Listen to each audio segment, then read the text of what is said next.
everybody, welcome back. I'm Emily Moyer. This is Strange Mosaic. I have two good friends with me here. My partner in, I was going to say crime, but it's really more pain than crime, in the elementary school series of Glass Bead episodes.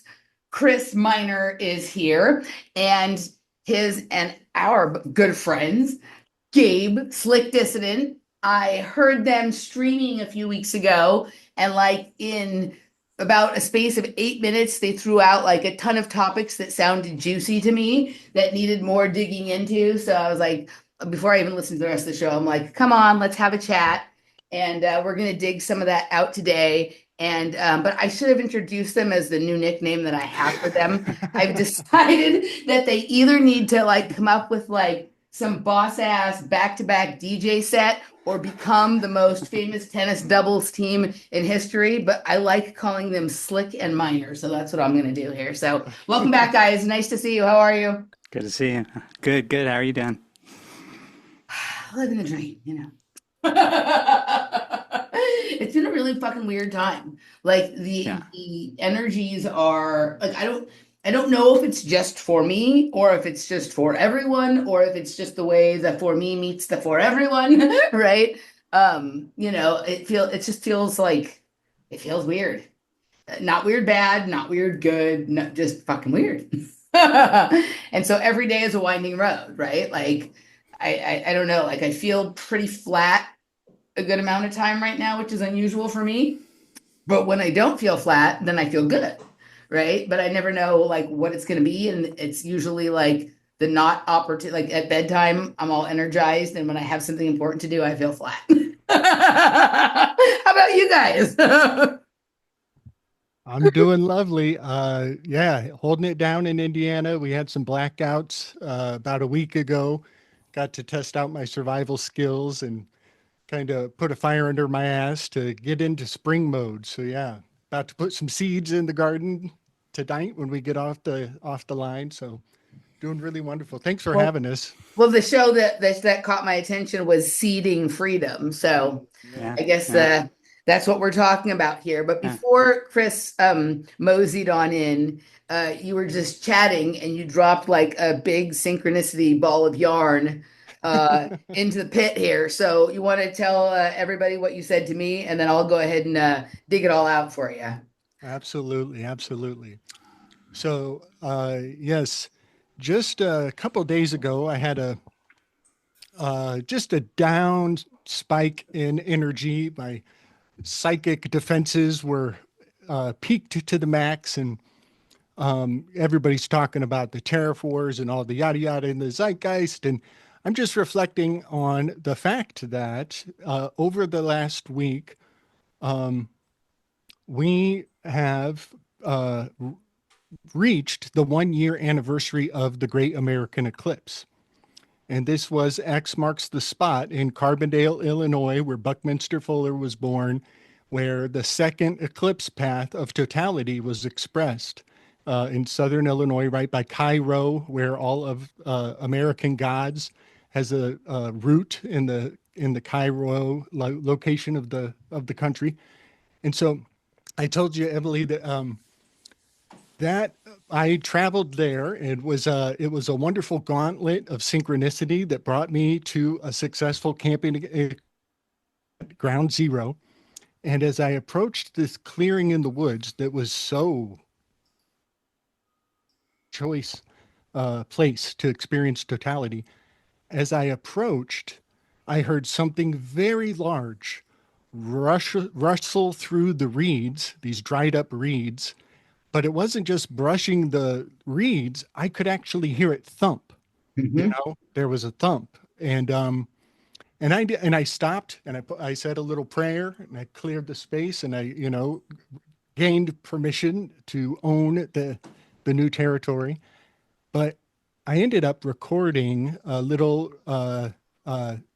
ritual of like Odin on Yggdrasil in a handstand up against one of the mother trees in the clearing, and I recorded almost 2 minutes of entering into totality. And if anybody cares to on my channel, the name of the video is School is in session, but it's spelled backwards in one word. And And so you were literally hanging upside down in the tree. no, upside down handstand. Upside down handstand. Okay. Yeah, Okay. Against the tree, in the trees. yeah, Gotcha.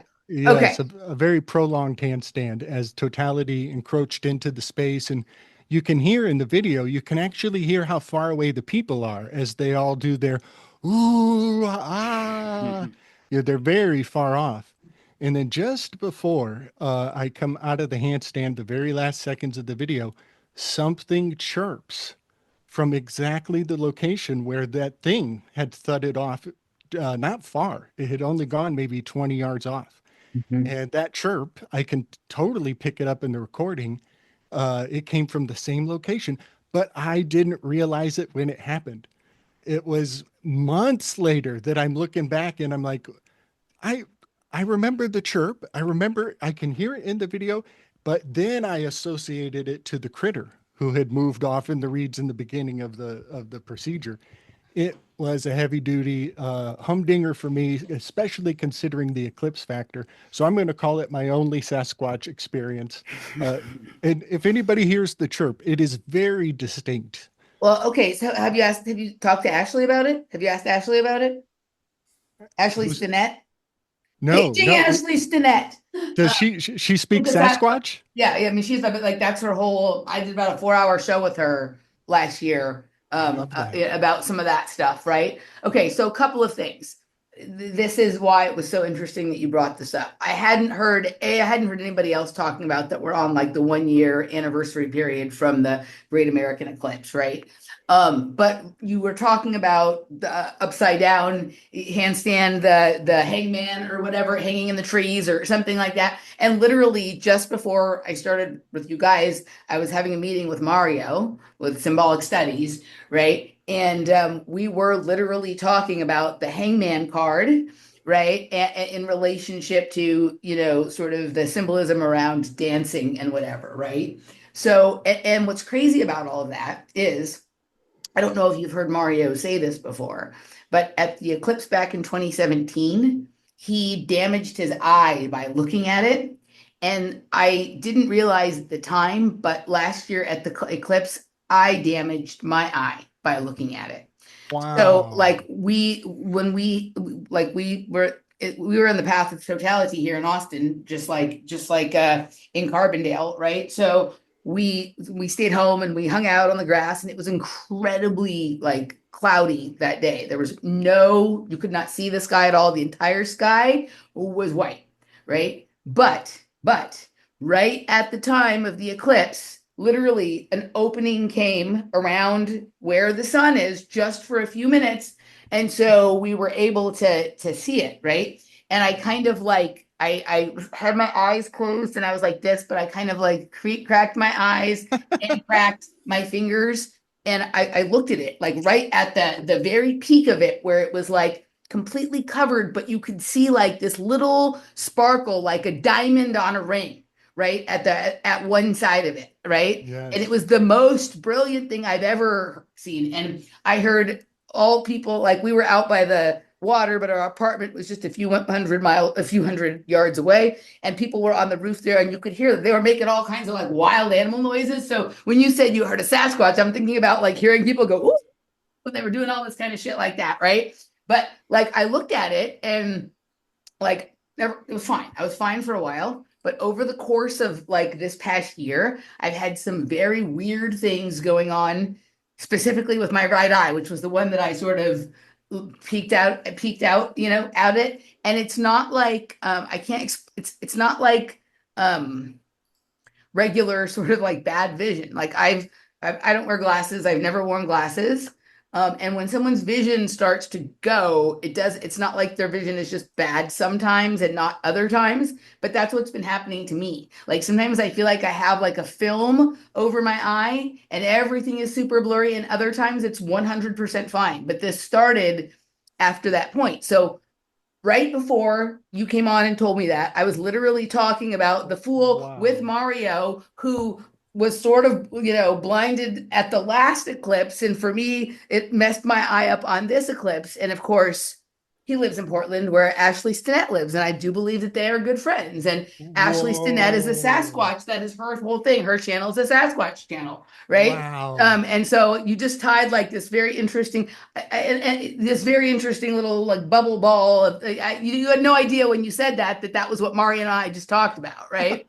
And of course, he and I are working on graphics for my new series, and there's a light in the graphic that is kind of like that white light from the eclipse that damaged both of our eyes, right? So, which isn't why it's there, but it's just funny that it is, right? So, anywho, so always nice to have a little weave to start things off with. It adds context, right? Big time. Mario and I, our birthdays are very close to each other. And it was just as Are I you? was, So you're a Cancer too? yes, Me turns too. out. Me Yep. too. Oh, really? Oh, Hmm. wow, Emily. When is your Wow. birthday? August 5th, You're which not. in You're not. tropical, Okay. in All right. tropical, it lands me in Cancer. I've always considered myself a Leo, but I was just coming to terms with my Cancer-like shadow, you could say. Right. Got When I met Mario, and he knows all the things about Cancer, and so right. yeah, his he has informed my self knowing on a very deep and profound level. So that's that's a true heart connection synchronicity right It's there. he and I are both cancers, right? But Yeah. you do seem like you could be you're I would classify you on the more sort of like sensitive side of male. Now, some Cancer males be crazy. I don't you and Mario are not crazy, but I know some other Cancer men that are I don't know about that. Anywho, right? But people are always And surprised that I'm a that is my rising sign. So, you're Cancer rising. yep. So Whoa. my presentation, I guess. I'm a Okay. Gemini rising, right? And then Yeah. my moon is in Pisces. So like Oh, so it's kind of an wow. interesting, like I think a lot of the way people think about me would be closer to my Gemini, right? Mhm. Like very extroverted and all of that kind of stuff. But I know the truth about myself is that there's a lot of Cancer on the inside, like, right? Like I have like a like personal life, Emily, and well, it's not that I'm different in my personal life. That's not what I mean. But like, I'd say I'm an introverted extrovert, right? In that, like, when it's like social time or at the party or on the show, I'm very extroverted. But when I'm home alone, I just kind of like want to be quiet. I don't really want to interact with people. I don't want to talk on the phone. I don't want to, right? Like, I just Mhm. kind of want to. I don't like having like guests over at my house very much. Like if I ever invite you into my home, I must really like you because generally I don't invite people into my home because it's like kind of the place where like I don't have to talk and don't have to be on, right? Uh-huh. But and then the Piscean watery thing, like there's a lot of truth about that. So Mhm. yeah, yeah, Have you ever been to Hawaii? of course. Oh, wow. So Hawaii, I do something you've probably heard me breeze over. I have a territories map system where I have the entire zodiac of connected with its tarot cards in a full circle on the United States map. And the territories card that is Hawaii is the moon card. It's in Pisces over here. So the moon card is associated with Pisces. Your moon is in Pisces, and Hawaii is basically the magma chamber depicted on the card. So yeah, I really dig that. I love Hawaii. I haven't been there in a really long time. The last time I was in Hawaii was when I was like 16 or 17 and I had actually like I had a broken neck, so I was like in a neck brace. Like it wasn't the best way to go to Oh, Hawaii. But as a child, we went there frequently. I would love to go back, but some of my favorite stories are like Hawaiian stories, right? I don't know if either of you guys have ever read the book Sacred Journey of the Peaceful Warrior. It was a book in the series by Dan Millman. It's less yes, read than indeedy. it's less Is read than his Way of the Peaceful Warrior or Hidden School or whatever. But I think it's my favorite of his books, The Sacred Journey of the Peaceful Warrior. And the portion of it that's in Hawaii is like I really, really, I mean, really dig that, right? It's is really this Yes, the book they made the Nick Nolte movie after, or one of them? I well, think so. they've made movies of a couple of his books, but I think the one you're thinking about is The Way of the Peaceful Warrior. Yeah, yeah. And then the other story I like, I don't know if either of you guys, like my, co-host that when I originally started doing podcasts and YouTube, Randy Moggins, he interviewed somebody like way back. His name was Merrill Fankhauser, and he was like a part of the psychedelic rock movement. He was in like some band that was popular during that, but he, as part of the episode, told this incredible story about the Kingdom of Hawaii, an experience that he had inside a volcano of like literally Wow. being transported to like another kind of iteration of reality. And I love that was one of Randy's least viewed shows, and I don't know why, because it's one of my favorites. So I've talked about it many times over the years on shows, right? And so a few more people have gone and listened to it, but like I don't know. I dug that episode. I love stories about Hawaii, right? Because Hawaii is one of these places that it's like got some aspects of like your sort of Mount Meru type of thing sort of about it, right? Where it's kind of Mhm. like, it's sort of a different place from for each person who sort of ascends the mountain or whatever it is. But yeah, I got to point out, what is the word Hawaii in reverse? Iowa. Yahweh. Yahweh, yeah. Yahweh. Give thanks Yeah. and praise. Yeah. Sigmund Freud really has convinced me that Yahweh is a volcano god. And Oh yeah. ever since I put those glasses on, just see it all over the place. It has much evidence. Yeah, it's like there's so much like beauty and magic and whatever about it, but god damn if it isn't also like such a mind control cult capital. And like, I don't know what if you've ever dug into it, but like Yeah. Danny and I have dug pretty hard into like the human potential movement, like the cult that Tulsi Gabbard comes from, where Chris Oh Butler man. ran this cult, right? Yeah. And we've drawn a lot of interesting things out of that. And obviously, there's been lots of cults over time that have made Hawaii sort of their home. But if you think about it, it's also like where Edward Snowden was stationed when he did his, great act or whatever people think of it. And also like the last known place of residence for Luigi Mangione before whatever that is. And I have lots of theories and ideas I've tossed out there about what's going on with that situation. And so it's a hot, like there's something there that is very flexible. Let's put it that way. Yes. I'll just kind of point a finger mythologically at the Echidna from Greek mythology. She is the wife of Typhon, and she lives under Mount Etna of the island of Sicily. I consider Sicily the grand central four squares of the chessboard of the psychology of humanity. It's so pivotal, Sicily. But the echidna, she is always brooding under the volcano, and she's hatching monsters constantly. And one of her epithets is the mother of all monsters. And I think that it just makes sense because volcanoes are dangerous. Volcanoes are constantly looming, they're constantly threatening. We know that there's an inevitable violent timeline that is well worth avoiding, let's say. So, yeah, the looming threat of the volcano has so much spiritual correspondence still. But yeah, it's fascinating. A lot of these MK names are coming out of the mother of all monsters, so to say. So what's the name? Like, isn't the Monarchia? Well, there's Molokai, but Monarchia isn't. What is the? I'm trying. There's like, isn't there one of the volcanoes called Monarchia or Mona? It sounds very much like Malciber, which Mauna, is one of Hephaestos's names. I've got a huge yeah, list. Mauna Kea. I'm right. It's a famous volcano in Hawaii. Hold on a second. Let's go there. Okay. I was like, am I making this up? But I'm not. Right? Look at that. Right on top of it there. Okay, let's go. Images of Mauna Kea is taller than Mount Everest. Wow, that's interesting. That is, wow, it's beauteous.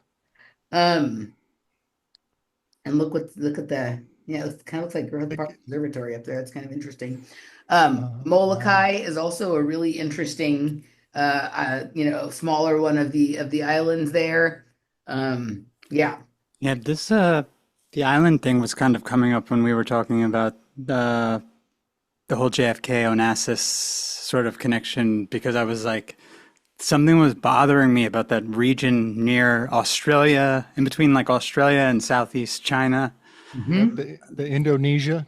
like the Indonesian area, and also I mean that extends all the way out to Hawaii if you really Totally. think about it. Like there's just islands out there for days where you could hide pretty much anything. So Yes. Remember there, that Michael and I did some shows about that island off of Australia. There were some like weird explosion or weird eruption or Oh, whatever. yeah. The Tonga Yeah, event. the Tonga Islands. But did you see? I don't remember where it was, but like maybe it was on a show with Danny or some other show I did probably in the last 6 months where there was like some weird church like right out in the middle of the ocean. I showed it on the map. And then Didn't like see Danny it. went back there the next week and it had changed to something, let me see, to something else. This is out in the Pacific. Right, that in that area, like you know right, what? Do you remember when one of the first podcasts I ever did with you, I told you that it was during lockdowns, I think, if I'm remembering. Yeah, it was. And on the map where I used to live in Burbank, right across from yeah, me in Warner Brothers lot, a church had popped up right, called a yes. chapel under the name, I think it was TAE was the acronym. And then it disappeared after a few months. And it never, there was no explanation for what it was, why it was there. No one should have been there. Uh-huh. Yeah, I It mean, was I've bizarre. noticed things like this before too that pop up on Google Maps that like are, very strange. But this was weird because this was literally some like church in the middle of the water, in the middle of the ocean, Yeah, that's weird. right? And then the next week that was gone, but in its same place there was like some other thing, some whatever spiritual center or blah blah blah blah blah. It was very strange. I don't know, but yeah, that whole area out there is wild. Yeah. Is very interesting for sure. Yeah. But I I go ahead. always I always think about how islands are operating maybe at a minimum they're operating on some sort of international law Yes. construct, but in the mystical context that kind of means that they defined their own reality. You know what I mean? If their law is something that we yeah, something very creative. It really does give a lot of power to whoever has their title at the top of the ownership of the island. You know what Mhm. I mean? And I just think of this as it's almost like a scientific, hermetically sealed location for Right. experiments. Right. Yeah. You're making me think of two things. So, like, Laura and I watched, I think it was on Peacock or something, some documentary about a kid who, like, I know this is going to sound like an oxymoron, but he worked at a resort that it was like in some kind of like tropical island off the coast of England, which sounds weird, but there's like some island there that is kind of tropical-ish, at least in the summer. And Uh-huh. like he would go there and work at this. It was like it's an island that's owned by some wealthy family, right? And wealthy people vacation there, but they hire kids from mainland to come sort of work there and whatever it is. And he died in some sort of mysterious way there. And there was all of this difficulty in investigating it because it's a privately owned island. So completely hermetically sealed. It was pretty like a weird story, like what you're saying. And then also we just watched this documentary, a new documentary on Netflix called Gone Girls, that is about the like a serial killer in Long Island, New York, Hmm. right? Who was killing all of these like people who either were sex workers or like maybe were perceived as sex workers, even if they sort of weren't. And that like this crazy stuff went on for a really long time. Like, and the person was just living right there in the middle of it. And like the way the DA and the police kind of semi colluded to cover this up, and like one of the cops was peripherally involved to the point that for a bit some people thought he wasn't the serial killer, but he was engaged in a lot of the similar types of activity. And but what I learned during watching it, that the Long Island is like the biggest, so like there's different names for islands, like they call them differently if they're so far away, how depending on how far away they are from the mainland. And so this is like the biggest island on the contiguous United States, meaning you just have to take a bridge to get there, right? You don't have to take like a boat or a plane or whatever it is. Like you can drive there. And coincidentally, like Jeff and I yesterday were talking about like maritime law and admiralty law and the different, and I think you're probably right that some of these islands, depending on how far they are from any mainland, how far they are from any other island, like where they fall in relationship to ley lines and date lines and things like that, like put them in these pretty weird in between jurisdictions or outside of any jurisdiction at all that might seem appealing to someone based on like, I'll have some freedom, I can do whatever I want, but also get them into this weird hermetically sealed bubble that allows a lot of things to go on there that absolutely could not go on anywhere else and don't align with anyone's idea of freedom. I think we Right? saw a lot of this with Australia during the whole 2020 to 20 because it was like everything happened first in Australia and then moved, like I guess it would be technically eastward, but it moved just towards us in the west Yeah. from Australia. It would go like by region. If it worked in Australia, they would maybe try to push it, and then by the time it got to us, things either fell apart or if they went through, they went through. But you could always look back and see where it started, and it was usually Australia. Well, You know, but I think it's possible that New Zealand was even weirder, Oh and of yeah, course, New Zealand, like Australia, is like an island compared to everything else, and then New Zealand is almost like a sub island of Australia. So you have like this differing layers of like jurisdiction and hermetic sealing, yeah, right? That yeah, like yes. definitely. weirdly were have have played out. Um, Yes. yeah, I will point out there's a very creepy phonetic anagram in the word island, and it is the word denial is a phonetic anagram because the S is silent in island. So it could be even plural, denials. But then also, I got to point at New Zealand. New Zealand, that place of topological, it's extreme. They have some of the highest waterfalls and the cliff faces like none other. It's kind of a perfect tuning board for the vibration of whatever the denial. They have plausible deniability as the news is broadcasting the infectious idea. I always love to point out how ideas are the most infectious thing there is. And that's why we say videos go viral. right. They're mimetic. Yeah. You and Christopher Nolan both love to point that out. That's So how it was Inception. Chris, do you remember? Chris, do you remember during the lockdown at some point for one of the conspiracy cocktails, we watched this documentary that was called Exit, and it was in Australia, and it was like this group of people who were like had mapped out almost the whole city, and they were going around examining every doorway and every entry to figure out which one was the portal that was the exit from whatever the fuck this is that we I don't are think I living saw in. that. I don't think And I saw that. yeah, and it was in Australia, right? And like I mean, it was a really it was a really interesting idea. Like imagine for all the big talk we do about how we think all these portals exist and whatever it is, like none of us have been like, all right, we're just gonna go into every fucking building and figure out which one is like the doorway or whatever. They took this on, and they, it kind of took all kinds. Remember, they were like some homeless kids living in a loft. I guess you weren't there.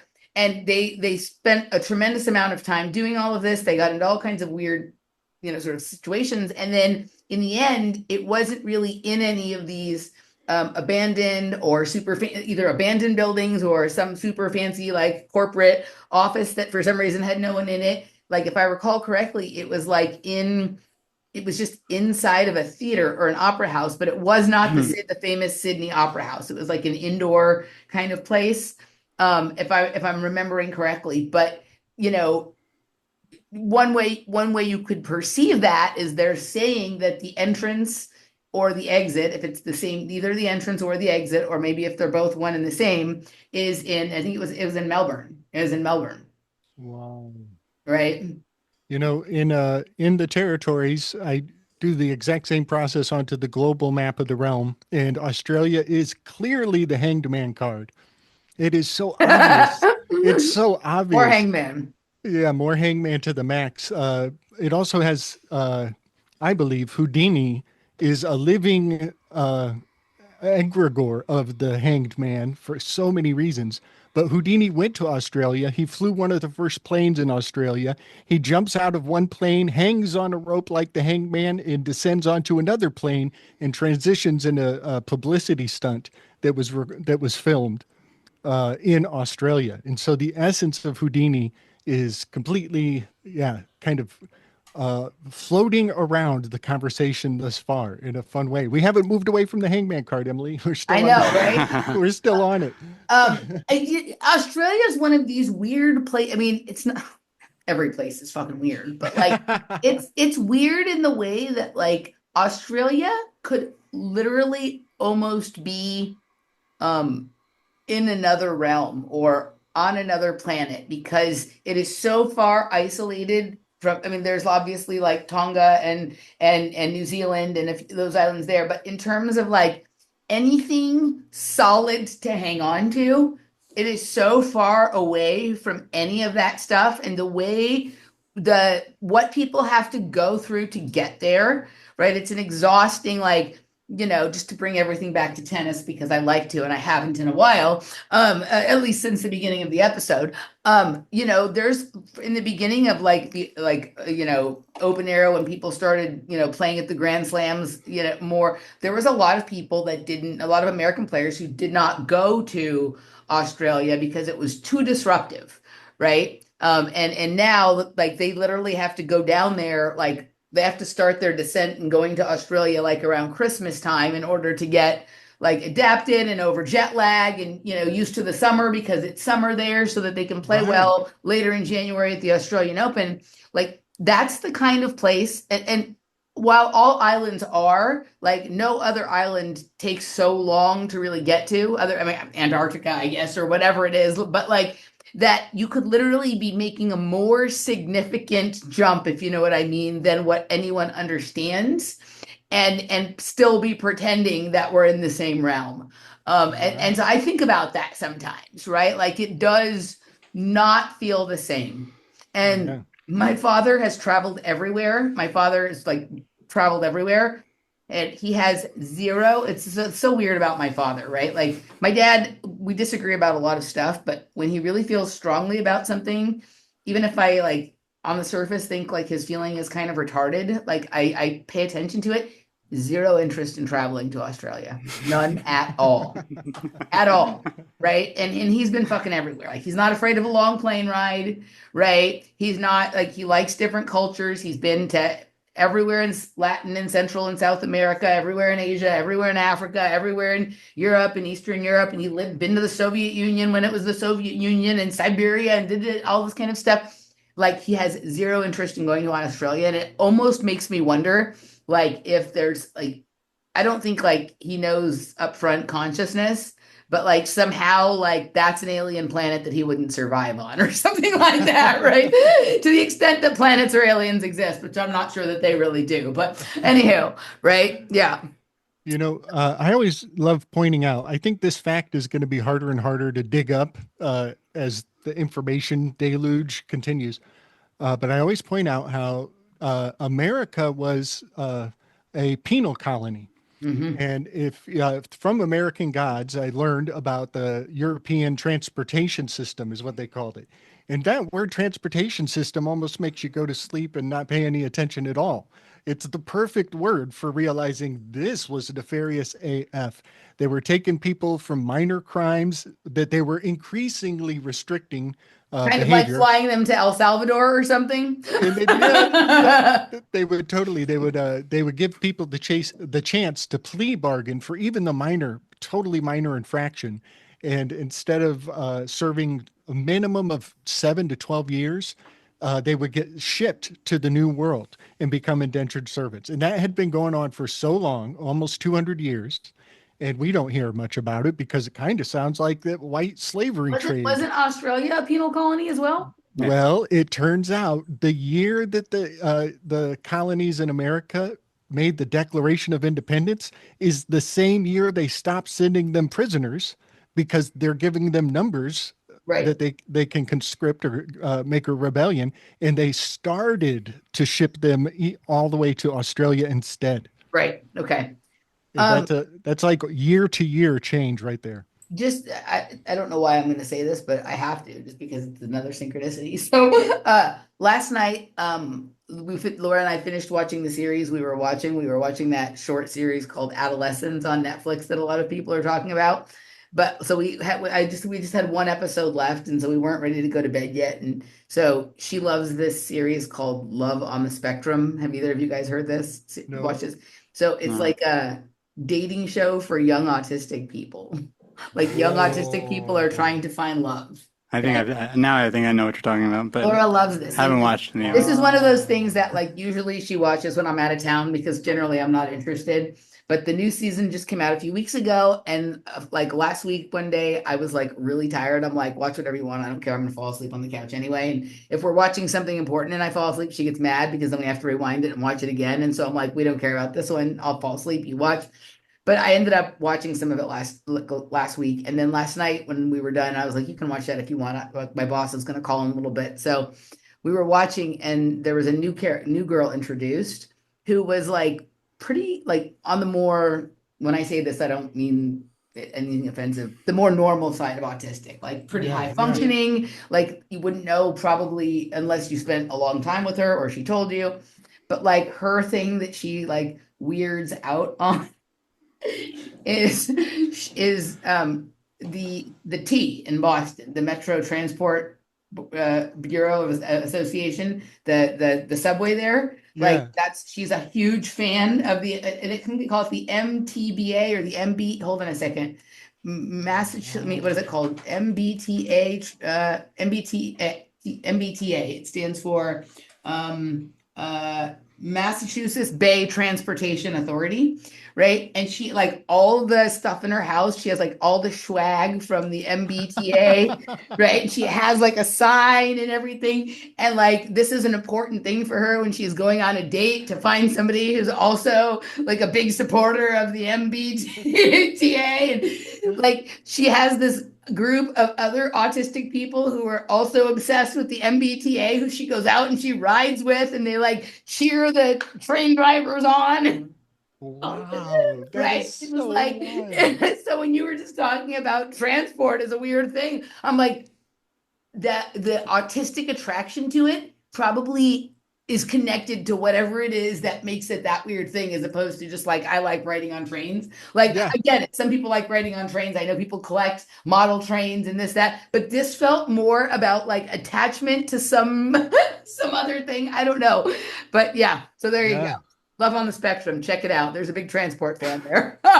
You know, that's so profound. You know, it makes me think about, Christmas time is, the time for family and giving and selflessness and altruism. And so many people And get trains out going in the circle train around the living around, room floor. around the floor. Yeah. And I wonder if there's some sort of affection that has been transmitted generationally that the Right. kids are kind of tuned But if you into. think about it, like that's a profound truth. Most kids get their first train set somewhere between their third and their sixth or seventh year on Christmas. And there's a huge truth about it is that we're just fucking going in circles. We're like winding on this thing, and some cars are fancier than others, but like next year we'll be back here doing the same fucking thing. And it's kind of like a circular programming mnemonic device or something like that, right? Yes, I have to point at this goes directly back to the Greeks, and in some of the dialogues of Socrates to some of his acolytes, they refer to the train many times. They say, "I'm catching your train," and to my ear, to my modern ear, I'm like, "I'm catching your train." That's such a modern phrase, but that's how they're translating the concept from back then, and this is essentially entrainment. That's The what I was gonna word say. Yeah, entrainment or the image entrainment. train, like your train of thought, right? Yep. And they're also kind of saying, I'm catching on to like, a bridal gown has a train behind Yeah. it. Yep. And there's actually like a certain amount of propriety as to how that train is carried or conducted with her. And so it also entails the children in a certain sequence. It's like when you see a beautiful woman, you can see the future generations in Right. her eyes. Right. That's also kind of embedded into the concept of this entrainment. So it is multi-generational. That's really fascinating. And it brings up the orphan trains, Yeah. right? I mean, Right. we were all thinking it this whole time. Yep. Okay, let's do this. Oh God, that let's actually came up in our last show. I didn't even remember that. Remember the picture from the placenta. Yes. Placenta. Yeah, that I can't. I totally forgot about that. But yeah, go on, Emily. Sorry, I've there's a forgotten. there's a there's a city in California called Placenta. Yeah, there's there's. It was so weird. The last show we did, there was an image on the placenta cake Wikipedia for what they say Right. the placenta is named after, and it Birthday cake. was, Yeah, the but the birthday cake, right? image, yeah, the image was bizarre that they used. It was really like a lot of, I guess, connotations of cannibalism, like in the subconscious imagery that was being Well, isn't that projected the by. story that didn't Tom Cruise eat the placenta of the baby he had with Katie Holmes? Wasn't that a Oh, story? I think that I, was the story. Am I No making that up? kidding. oh Hold on. my Let's God. check it out. Let me see if I'm remembering. Tom Cruise ate the placenta. Let's see if I made this one up too. That would be huge. Yep, here we go. When Tom Cruise said he'd eat Katie Holmes's placenta, There it is. I knew right? it because I know PK was doubting me a little at first until I was like, no, there's something here. Here we go. That is bonkers, man. That's bonkers. It totally That was belongs to all the way the back in 2006. Yeah. it belongs to the mother. He almost got it right. It belongs to her, not to him. Yeah, so that totally makes sense then why that was there on the wiki. Mm-hmm. Okay, so let's like cut to the topics at hand here, and which Yes. are like mostly Greek in nature. If somebody had told me maybe a year ago I was coming onto it, but like a year and a half ago that like I would become profoundly interested in ancient Greece and in all that that sort of implies for all the other things that I have found fascinating, I would not have believed it. But as soon as you see it, you can't unsee it. It's Big time. but it is like it is so like okay, I don't want to it's not subliminal because it's right in front of your face, but it's so sneaky. It like it right, it's just like everybody like you think of Greeks and you think of like okay, like they had to go into austerity under the EU because they couldn't fucking pay their bills and shit like that. So you don't think of them as this like powerhouse of like world control. But like the more I look at stuff, right, the more obvious that it is. And you and I talked about this when you were on the show, Gabe. So I was very interested in sort of lots of things from your guys' recent episode, but mainly in the place to start was this sort of you putting my good buddy Robert Phoenix's story about the planets assuming their battle stations Mhm. into your Enneagram, which of course for you is the Great Ground Table, That's exactly right. You right? nailed it. And the fact that what you started your description of that off with was this idea of kybernetes, that literally the Greeks were calling government kybernetes, like in the conspiracy realm, the prisoner movement, right? We all hear a lot about the Latin etymology about the word government, right? The guberna and mentis to steer the mind and whatever it is. But like we don't hear too much about we always hear that like oh Greeks came up with democracy and whatever, but I have never heard this kybernetes thing. And so like right now we are living in a cybernetic enclosure called scientific dictatorship, for those who haven't figured that out yet. And so this the fact that they coined it, maybe it's the coining, I don't know, right? The fact that they coined this term back then when like there's no logical way, according to the linear history and reality that we've all been taught as kids, that they could have seen coming what is here now. The only way that any of this makes sense is that time has been fucked with. Right? We're not in what we think we're in. Some combination of those two things, or that, it's kind of like we're wandering around in a room that's illuminated, but we're not understanding where the source of light is coming from. Yeah. Right? Like we're thinking it's coming from the sun or the light bulb on the top of the room if you think we're in an open or closed system, but we're not understanding that the powerful laser-like beam of light is really coming from like a tiny pinhole that is over there, but that is literally letting everything sort of seep in. And so like let's dig that out a little bit, because I just recorded with Juan the other day. We did a show about Severance, the TV series Severance. And I've been reading John Lilly's Programming and Metaprogramming in the Human Biocomputer, which goes really well with that show.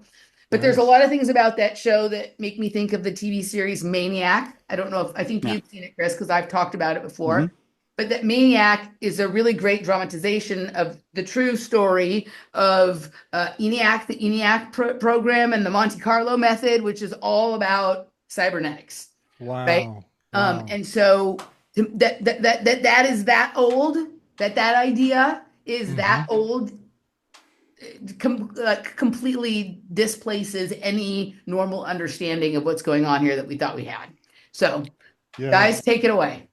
Yeah. Well, I guess I'll point out how something that draws me to the Greeks is the fact that we're led to believe that it predates the Abrahamics, and that and by looking past the Abrahamics, I think we don't get caught up in the Rochambeau rock scissors paper of religion, but also in the freedom of religion, we have to kind of admit that the universities that are kind of built up on the Greeks and these fraternal orders, that they do serve as a certain type of church to the cult of science that we're seeing its fruits right now.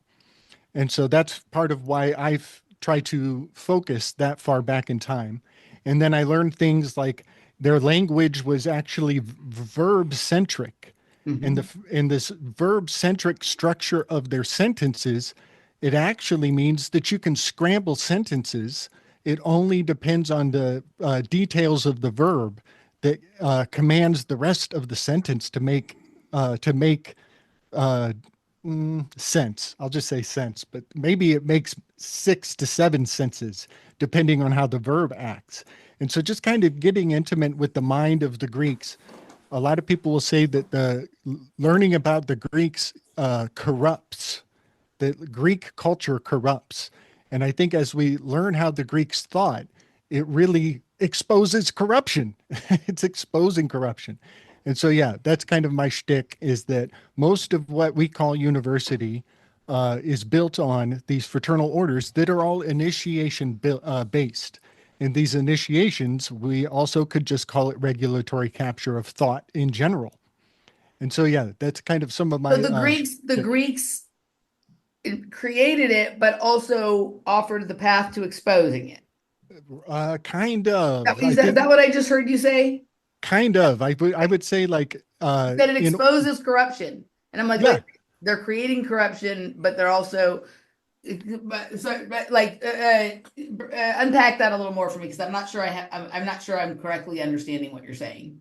Yeah, well, one of the cornerstones is initiatory rites of passage.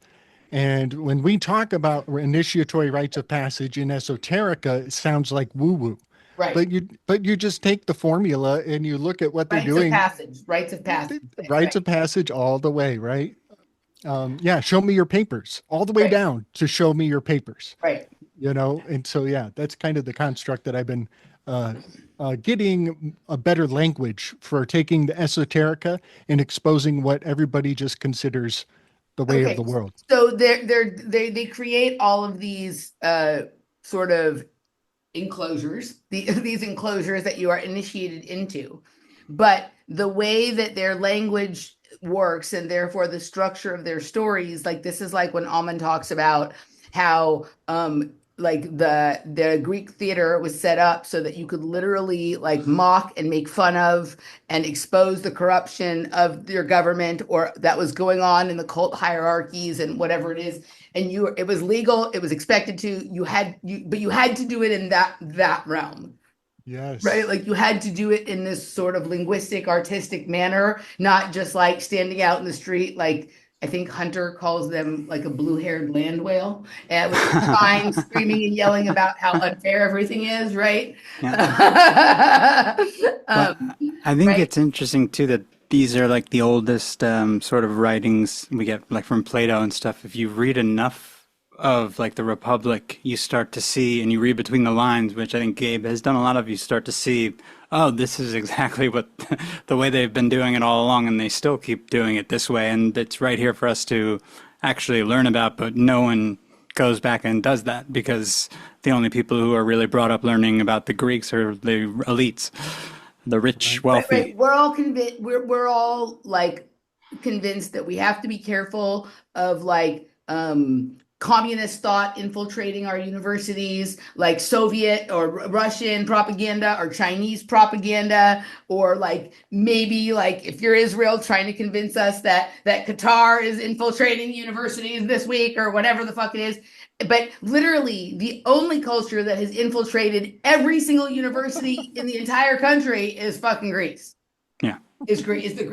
That's the only Yeah. one that is present on every fucking single campus. Period. Yeah. Full I stop. mean, it's so psychological. I even would claim that the phrase hummus has been put Ah! in everybody's mouth Right. so that they crave Greek culture. And they think that they're consuming tragedy and horror and the drama of the zeitgeist, but it's really subtly almost going to be a industrial boon for the travel industry of Greece. I know that this that at this point hummus is ubiquitous to the entire Mediterranean, but does it come from Greece originally or does it come from the Middle East originally? Oh, that's a great question. Well, let me say that in Greek mythology, humanity, the word human is still built around the same term because he's built out of mud. And Mhm. so humus and human comes Right. from the Greek myth of Bring building us man into out of reality. mud. Hummus. I got like yeah, okay. Yeah. Yeah. Interesting.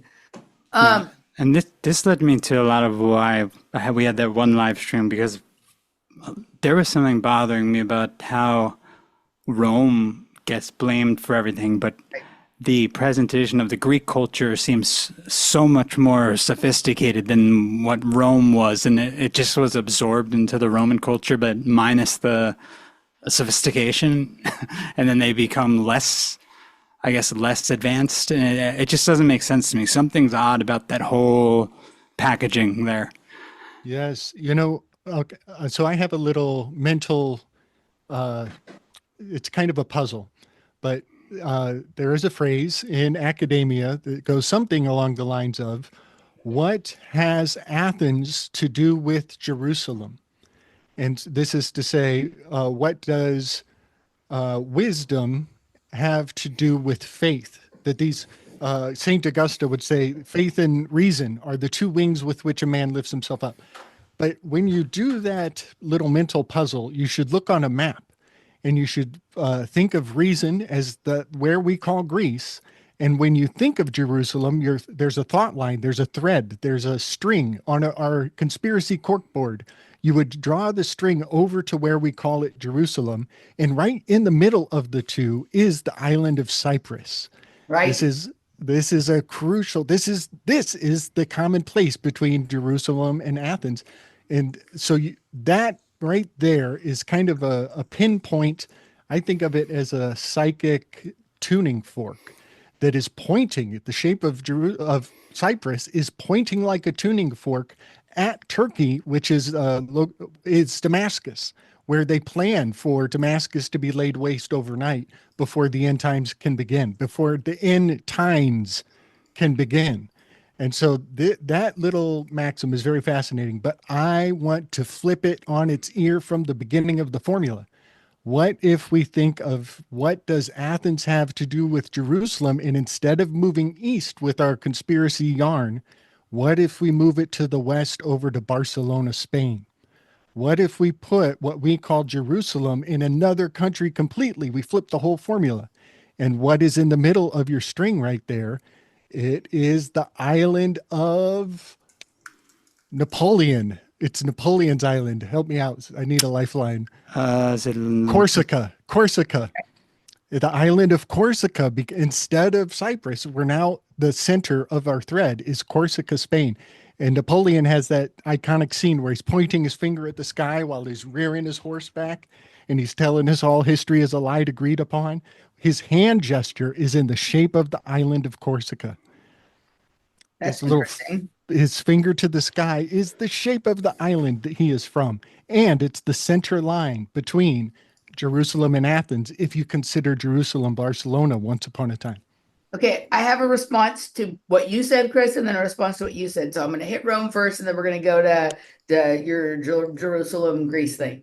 I think like what again, I haven't been listening to much Almond lately because I think like I kind of got the piece I need from that, and maybe I'll revisit some more later. But right, for me, it isn't so much about all the religious stuff and the arguing about whatever. Right, and there's the specific lines that I was interested in, but from what I listened to of his, and then I have read two of his books, and I have a third which I still need to read. Like I think maybe the case that he would make is that as it went from Greek to Greco-Roman to Roman culture, right? It was the sort of removal of the drug use from the culture that debased it, that took it from the removal of the sex and drug nature of their high culture that made it dumber over time. That would be that's I'm not saying that that's true. I'm saying that would be my guess based on like understanding from what I read from his books,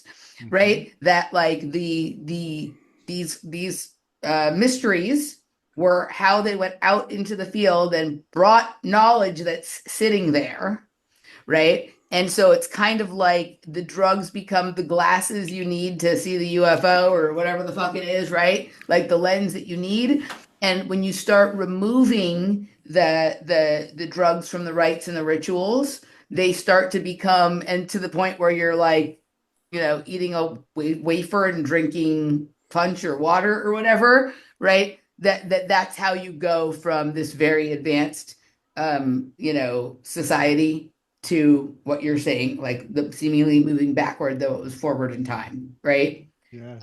That would be my guess about that. And then what you were saying about the island of Cyprus, my good buddy Les Luthor, I don't know if do you know who he is, Gabe? Mm-mm. Chris knows who he is, right? So like Les, the way most people know him is he's the person who like on day one, completely blew up the Ukraine narrative and probably is really responsible for why that became such a problem for everybody.